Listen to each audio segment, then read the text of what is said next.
Vamos falar um pouquinho agora do que chamamos de periféricos de entrada e saída simultaneamente. Primeiro vamos ler a teoria. Permitem a entrada, envio de dados e instruções para a CPU processar e saída de dados já processados pela CPU.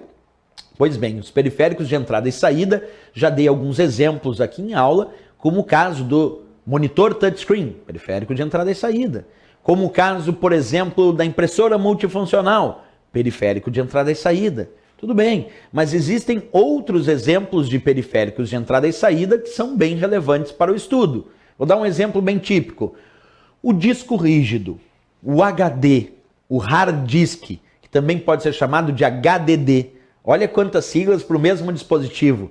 Disco rígido, HD, HDD ou ainda hard disk.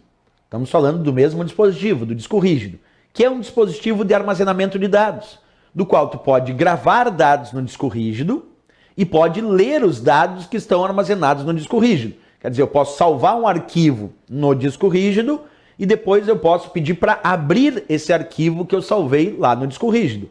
Portanto, o disco rígido é um periférico de fato de entrada e saída.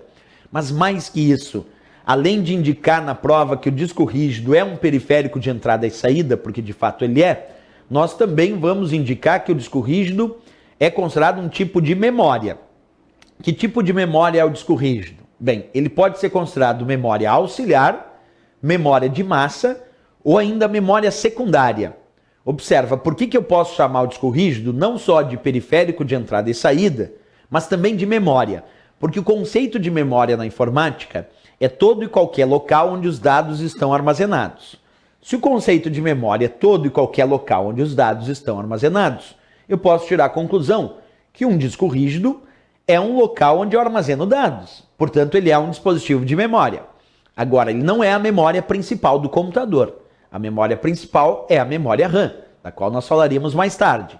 O disco rígido é memória secundária, justamente porque não é a principal. Pode ser chamado também de memória de massa. Por que memória de massa? Porque armazena um grande volume de dados, uma grande quantidade de dados. E também pode ser chamado de memória auxiliar, porque auxilia o armazenamento dos dados do usuário no seu cotidiano, no seu dia a dia. Por exemplo, os meus arquivos do Word, do Excel, do PowerPoint, quando eu quero salvar, é muito comum que eu salve esses dados, esses arquivos, lá no disco rígido. Então ele funciona como uma memória auxiliar, porque ele está auxiliando o armazenamento de dados gerados pelo usuário no seu cotidiano. Por isso, memória auxiliar.